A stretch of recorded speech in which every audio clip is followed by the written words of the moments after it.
Hi guys, Jasmo here with a quick update for day one of Settlers of Kalguur League. The league is an absolute blast and I already have a favorite new NPC in the entire game. I haven't interacted too much with the league mechanic yet because I've been doing mostly Sanctum, but this NPC is just amazing. Faustus the Financier. It's so cool. The respec for gold was amazing, incredibly useful for me to respec whenever I wanted to, even though in Sanctum I'm not getting gold, but during the campaign I got enough so that I was able to respec a bunch. And then also the currency exchange, oh my god, this was so amazing. I was able to get like some harvest juice, like random things here and there, just exchange it super quickly, exchange divine for chaos super quickly. It's absolutely amazing. The currency exchange market is like absolutely game changing.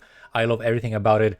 It's so cool. Like the fact that you can just, put a price that will and instantly like trade the currency because it's like the market price and you see how many things are available. So you can just instantly get them, or you can put a different price if you want to make a better deal. It's so good. So for an update, I'm playing, of course, the Inquisitor Penance brand of Dissipation, just exactly as I planned. And the plan was actually to not even kill Kitava today. However, I had to kill Kitava in order to unlock the Horticrafting Station, because Horticrafting Station from Harvest comes from maps. So I did exactly one map with a Harvest Scarab to guarantee Harvest spawning into it, just so I can get the Horticrafting Station, because I needed to do a couple of things, which I'm going to explain in a moment. Really cool, like little tricks for this build with the gear and Harvest. So first of those was making this helmet. So I already swapped to crit, and that's why I wanted to make a helmet. So to craft this helmet, you simply spam Reforge Crit, and you have 1 in 3 chance, as long as you have like enough high enough item level, which I think should be item level 84, to get the T1 critical strike chance shaper caster modifier.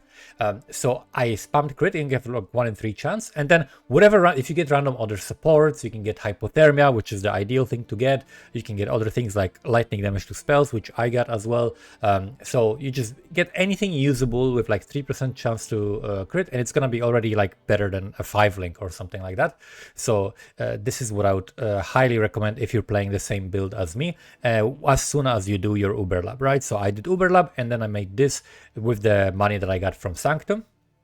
So this is now carrying me. I got the Penance Brand of Dissipation, Fist to Lightning, Conk Effect, faster casting, and then of course the crit chance, and also increased AoE randomly on it. It's not necessary, like it's not even good. It's good for mapping, but I'm not mapping at all.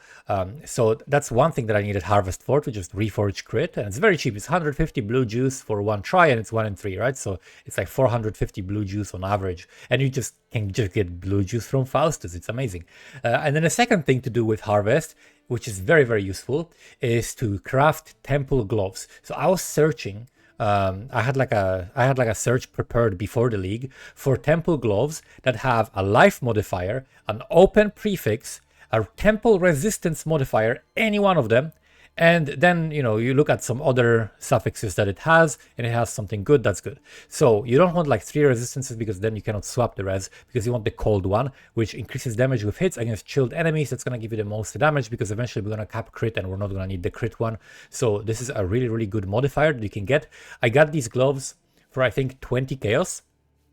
And then I spent a little bit of harvest juice to, I think, 1000 harvest juice, like 500 of one and 500 of another, to change the resistances, because I needed to change the small one to fire from cold, and then the big one was lightning. I swapped it to cold, right? So the temple one was lightning, I swapped it to cold.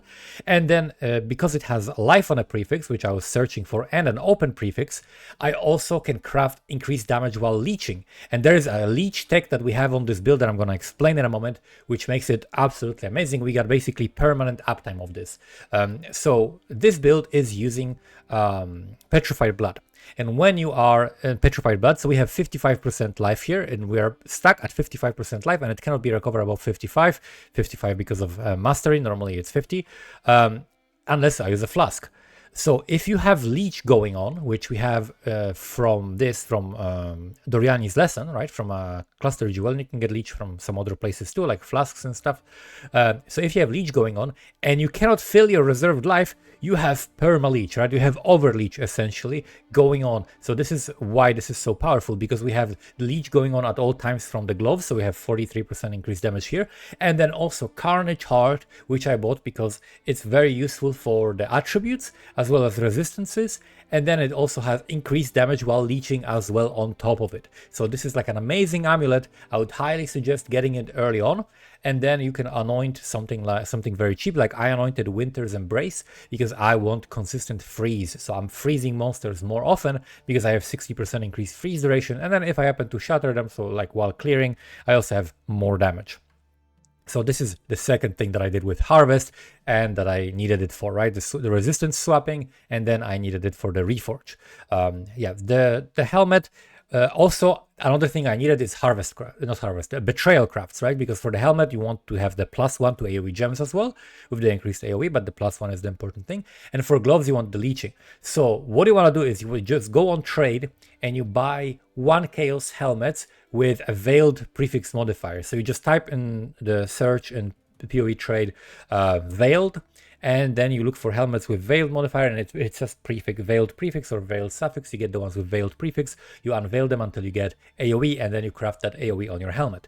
And same thing with this, you want Vorici veiled prefixes, either on gloves or amulets. That's where they're available, and it's gonna take you a bunch of tries. I spent maybe like, I don't know, 14 chaos or something like that just buying gloves to get this, but it's well worth it because it gives you so much damage. Plus you're gonna also get many of the other unveils that you need.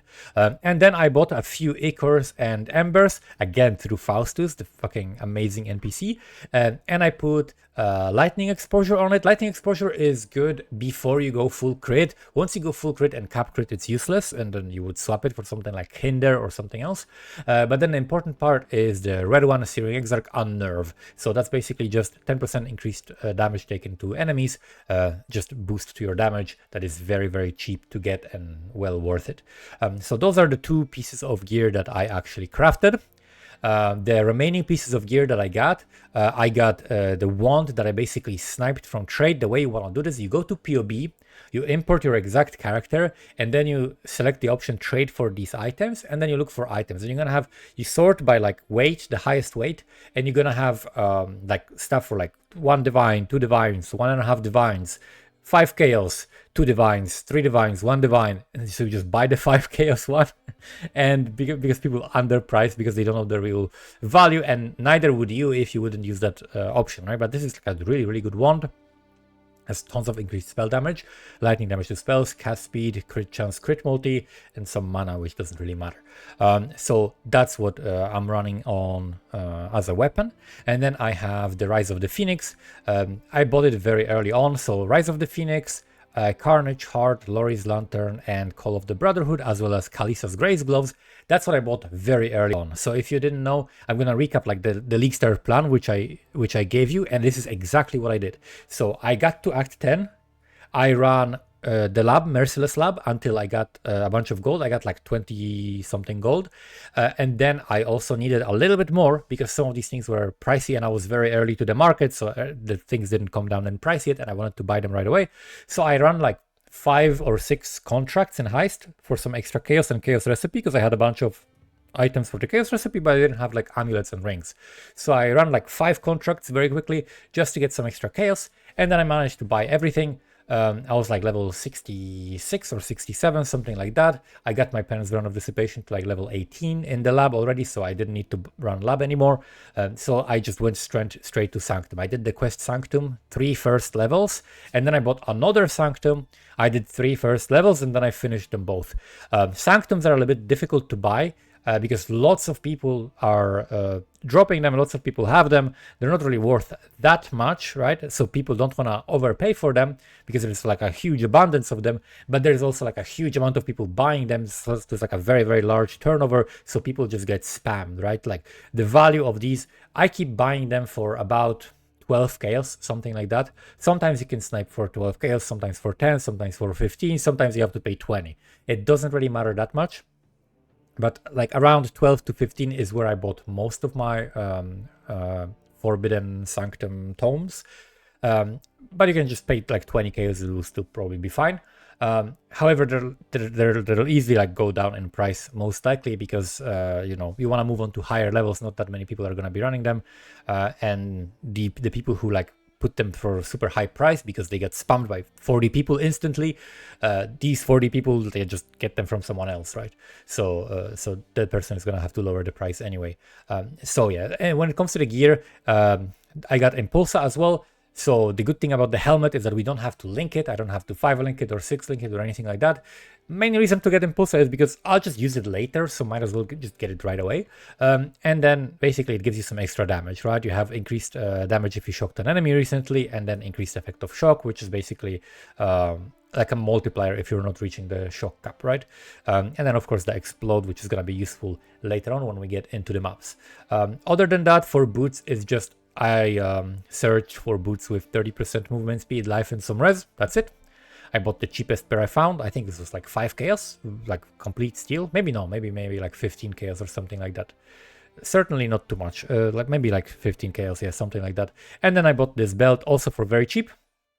Life and res, and that's it. Basically needed to fix my resistances after putting some uniques on, so that I can be capped on all the res. And now I have killed Kitava. So now these are like full resistances. My chaos res is pretty good, but that's because I am picking the asylum nodes just to make sure I don't die in Sanctum to Lycia. So those are some of the things I bought. I got a crit flask, I got a granite flask, quicksilver flask, and silver flask. The granite flask could be like sulfur flask, for example, right? That's something you could run. And then I got a bunch of cluster jewels. So I'm starting to fill in my cluster jewels.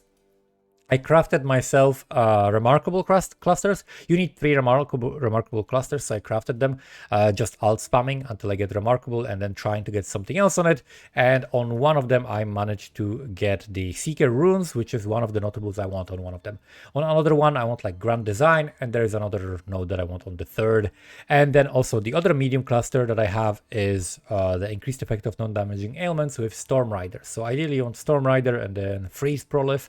In Storm Rider gives you like a huge amount of damage because you are shocking and chilling, so you're getting like double damage increase, and then also gives you power charges, which is very, very powerful.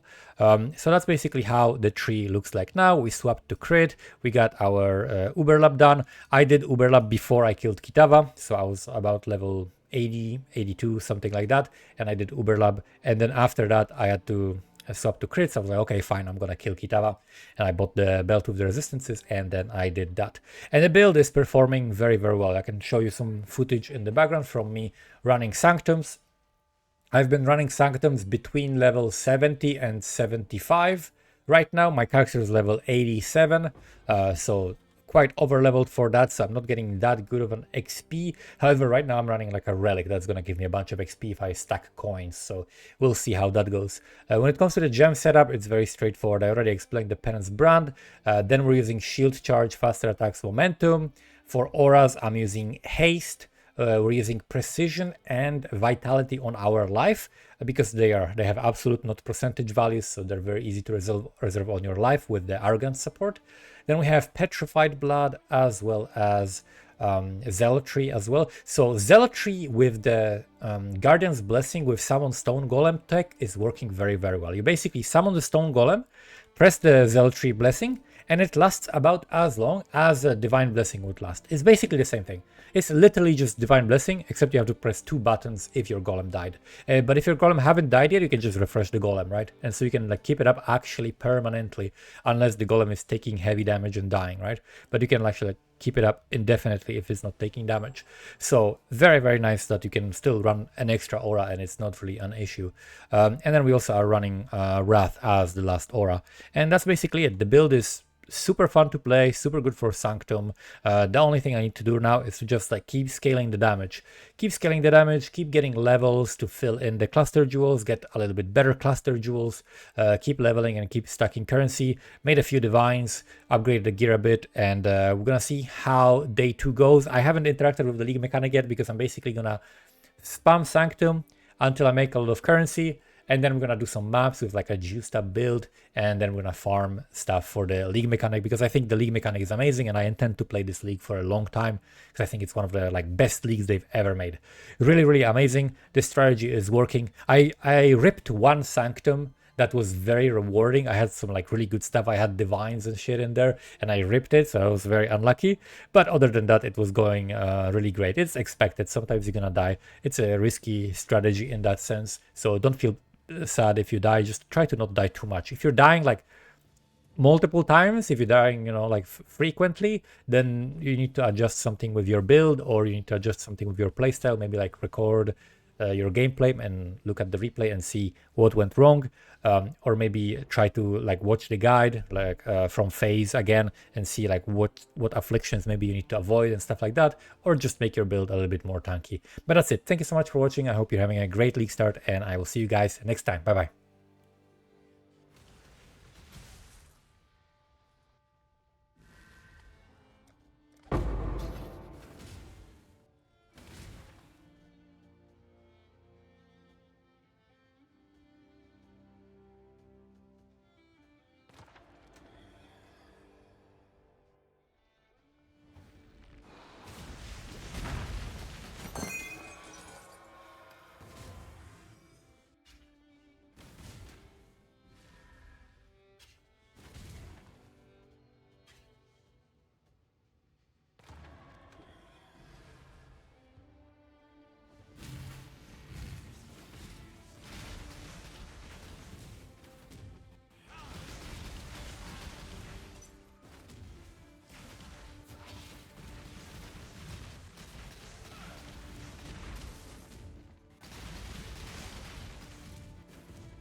Meet again, Explorer.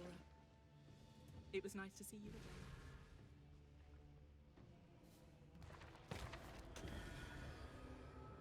Bow to my sycophants. These are flesh vessels, just like you.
You have invoked the wrath of a powerful entity. Perish!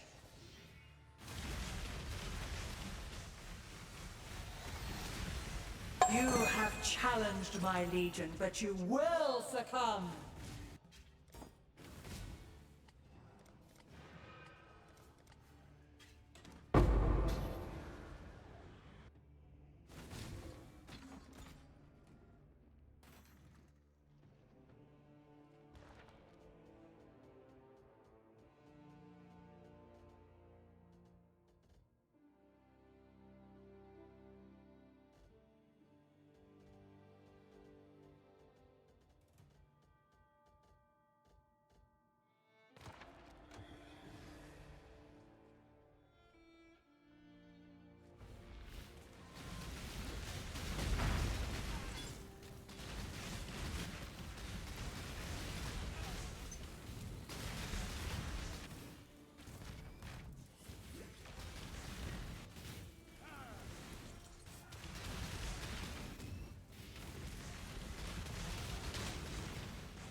Greetings.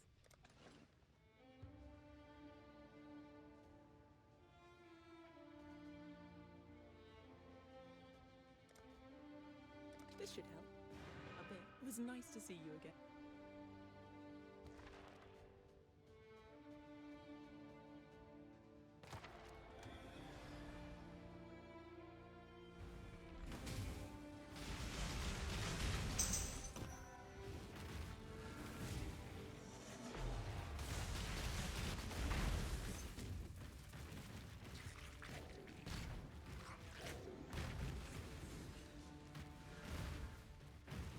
I must have time to gather my will.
Another human tempted by power.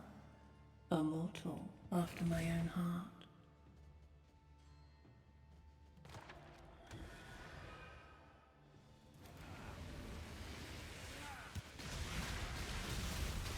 Alteration.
I must have time to gather my will.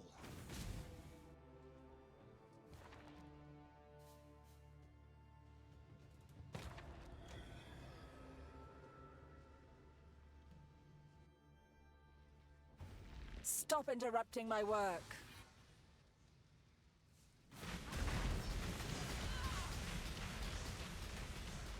Rise, my servant. Playing with fire will get you burned.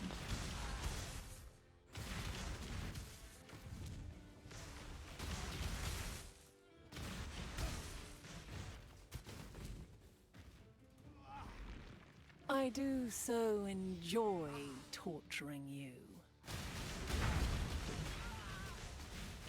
You cannot escape Baydat's gaze! None are innocent. All will be consumed.